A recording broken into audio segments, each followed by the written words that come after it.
The visuals, the visuals, the visuals. Everyone is watching, fiending. We all want it. Scheming. I know we need it.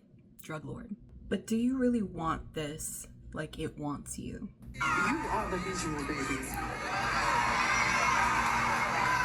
Let's talk a little bit about the breadth and complexity of this project and how it is speaking to you directly. I'm talking to you, no one else.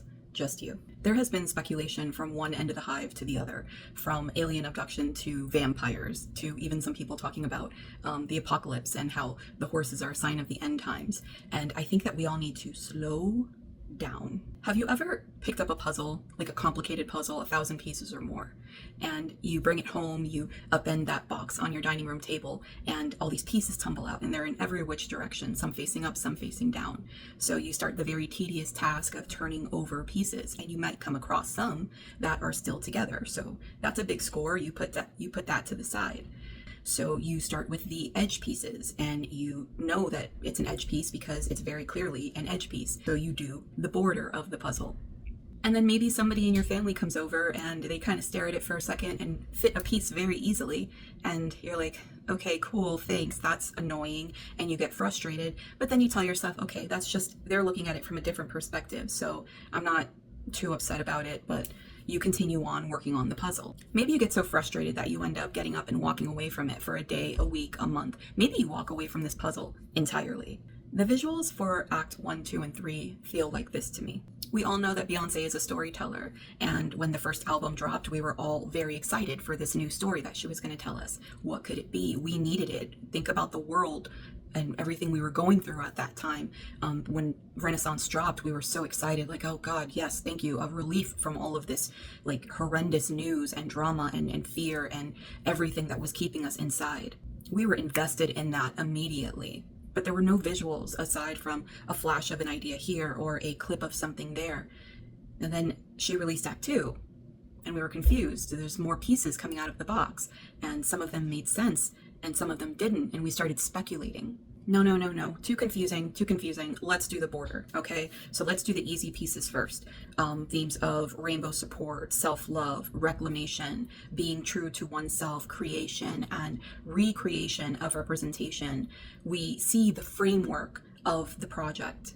Now it's possible that this is enough for you, and there's nothing wrong with that. But more pieces continue to tumble out, and somebody fixated on one piece of the puzzle, and they heard something from their perspective, their experience, and they ran to social media, posted it, boom, viral, that's the answer, alien abduction. And the hive was almost relieved, like, okay, thank God, I don't have to worry about this anymore. I know what it is, but guess what? I love aliens, I love a good conspiracy theory. Let's do it, let's rock aliens, aliens, aliens. Do you think Beyonce is making 3 albums about aliens? What about all the other puzzle pieces? What happened to the puzzle?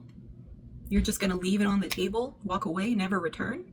There are so many visuals for this project, from lookbooks to magazine covers to social media posts to fan posts who pick up another piece of the puzzle and start breaking that down. As a diehard fan myself and a huge lover of puzzles and games and brain teasers, I started to feel frustrated. I started to feel like I needed to walk away. It's just too much. And I realized I had to go back and simplify. I started listening to the discography again. I started with Cowboy Carter, and just organically, I went backwards. I started Cowboy Carter, then I went to Renaissance, and then so on and so forth, all the way back to the very beginning. I ended on Dangerously in Love. And after I listened to that album and laid there for a minute, I had a realization. The younger me who bought this album from babysitting money loved puzzles and games just as much as I do today. But what is the difference? What is happening now that wasn't happening to me then? The difference is how the puzzle is laid out.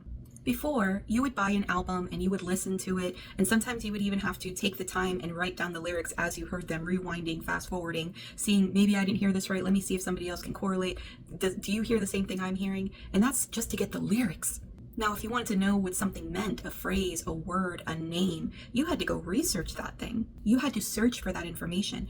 But you were motivated and led by your curiosity, your imagination. That was leading you to more knowledge. You wanted to know, you wanted to read, you wanted to know more. And maybe that thing piqued your interest, so you decided to research into it. And maybe that thing changed your perspective. Maybe that thing shifted your consciousness, but It doesn't always happen for the casual listener, the person who just ignores words, the message, the underlying themes that the artist has layered beneath the surface. And that's okay. Like I said, it's okay to just be on the surface. It's your life. It's your experience. But the difference between us now and us back then is how we consume content and media. We will doom scroll for hours on end looking for a hit of dopamine. I want the story, I want it in 10 seconds, and it better be interesting or I'm out. Our desire for the visuals is the visuals. We want the story spoon-fed and wrapped up in a bow. We don't want to have to go back to the puzzle. We just want it now. So we grasp onto the content that is being made by others from their perspective, their experience, breaking down what they heard or they're seeing in the visuals, in the photographs, in the graphics, in the art, in the fashion, in the music, in the lyrics, in the harmony. And maybe they're wrong. Maybe they're wrong. Maybe I'm wrong. I could be wrong. Everything I've said for my Beyonce deep dives could totally be wrong. But my viewer count keeps going up and I have yet to have anyone challenge me.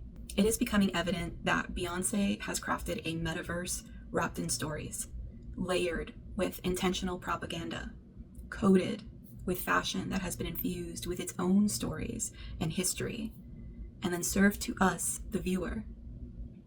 And we sprinkled conspiracy on top. We are the visuals. Our interpretation, speculation, interaction, that is the message. She is teaching us how to feed our minds, how to go back to a time of quiet reflection where knowledge has time to take root. Conversation has a place in learning and in reflection, but honest, authentic conversations take time. They can't be had in 7 seconds or less, in 400 characters or less. Organic curiosity leads us to new ideas and passions. It elevates your consciousness, inspiring you to create. And that thing that you create will lead someone who sees it to research what brought you there. And hopefully, it will inspire them to create. And so on, and so on. When we lean into curiosity, when we ask questions instead of rushing to the answer, we grow. We heal. The more we learn and share, the more the knowledge lives within us, beyond the screen, carried forward into every conversation, every experience that you have from that point on. And then you become the archive, the receiver, the transmitter, the creator. I love it. I'll see you in the next one. You are the visual baby.